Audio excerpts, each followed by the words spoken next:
आचार्य जी, कल सीएम योगी आदित्यनाथ खुद मथुरा में मौजूद थे और उनके द्वारा दौरा किया गया, 2 दिवसीय दौरा रहा, काफी अहम उनके द्वारा योगदान दिया गया।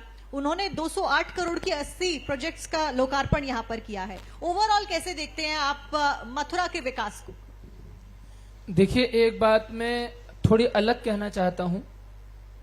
हमारे भारत के विकास में माननीय मोदी जी का और उत्तर प्रदेश के विकास में माननीय योगी जी का जो योगदान है, निश्चित रूप से उसे बच्चा बच्चा जानता है। पर अगर आपके चैनल के माध्यम से सही जगह कोई संदेश जा रहा है तो मैं एक बात जरूर कहना चाहूंगा, क्योंकि मेरे नाम के आगे आपने कई बार बोला परम गोभक्त यमुना पुत्र, तो मैं अपने यमुना पुत्र होने का दायित्व जानता हूं।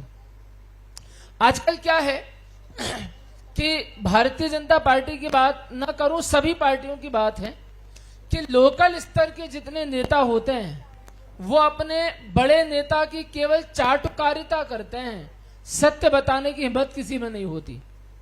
पर क्योंकि मैं भी भारतीय जनता पार्टी से हूं और आज आपने मथुरा के विकास की चर्चा की है, तो ये बात बोलना अति आवश्यक हो जाता है कि मथुरा का विकास, आप कितनी भी बड़ी योजनाओं का शिलान्यास कर दें, पर मथुरा का विकास तब तक नहीं होगा जबकि यमुना मैया के जल को स्वच्छ नहीं कर दिया जाएगा। और ये बड़ा ज्वलंत मुद्दा है। हालांकि मैं इस बात को जानता हूं कि मैं भारतीय जनता पार्टी का एक सदस्य हूं और मैं जब ये बात कह रहा हूं तो मुझे बहुत अंग से गलत माना जाएगा, पर मैं अपनी मां के साथ गद्दारी नहीं कर सकता। मैं भी राजनीति में सक्रिय हूं, बहुत सारी चीजें हैं जो भविष्य में होनी है, पर क्योंकि मैं यमुना पुत्र हूं और मैं स्पष्ट रूप से, यहां कई वरिष्ठ लोग बैठे हैं, मेरी बात से आप बिल्कुल सहमत होंगे कि आप चाहे कितनी भी योजनाओं का शिलान्यास करें, कितना भी विकास कर दें, और आप देखिए कि हमारे माननीय योगी जी कितने बार मुख्यमंत्री बनने के बाद मथुरा आए हैं। और मैं इसमें योगी जी की गलती नहीं बता रहा हूं, यहां स्थानीय नेताओं की यह गलती है कि ब्रज की स्वामिनी, ब्रज की अधिष्ठात्री देवी अगर कोई है तो वो श्री यमुना जी हैं।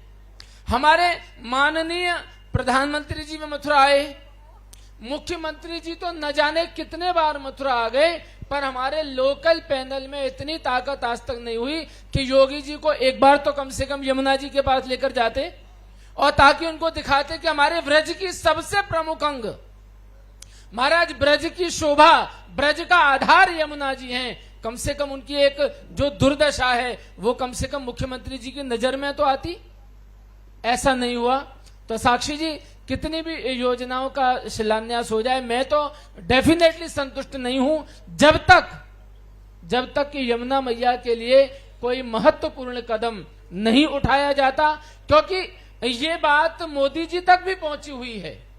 योगी जी इस बात को बहुत अच्छे से जानते हैं कि यमुना जी बगैर ब्रज की कोई भी गणना नहीं है। और मैंने पहली मीटिंग में आपको ये बात कही थी कि यमुना जी ऐसा महत्वपूर्ण स्थान रखती हैं श्री कृष्ण की लीलाओं में कि इतना स्थान किसी और का है नहीं। और श्री कृष्ण की जन्मभूमि की बात की जाती है, पर यमुना जी की बात नहीं की जाती। अगर मैं आपको यहाँ के नेताओं को एक बात पूछना चाहता हूं कि जब तक यमुना जी स्वच्छ नहीं होंगी, जब तक यमुना जी को हथनी कुंड से अनवरत नहीं छोड़ा जाएगा, तो क्या श्री कृष्ण अपनी जन्मभूमि साकार करके प्रसन्न होंगे? कदापि नहीं हो सकते। एक पति, उसको आप 9 लखा हार पहना दो और पत्नी के पास पहनने को साड़ी न हो, क्या वो पति वो हार पहन के प्रसन्न होगा? महाराज यमुना जी श्री कृष्ण की पटरानी है, उनकी प्रिया हैं। और मैं ये बात बिल्कुल निसंकोच भावना से कहना चाहता हूं कि योगी जी भी ये बात मेरी सुने और मोदी जी भी ये बात सुने कि जब तक आप यमुना जी को स्वच्छ नहीं करते, जब तक आप हथनी कुंड को यमुना जी से मुक्त नहीं करते, यमुना जी को वहां से मुक्त नहीं करते, तब तक आप कितनी भी जन्मभूमि बना लें, श्री कृष्ण आपसे कभी भी प्रसन्न नहीं होंगे।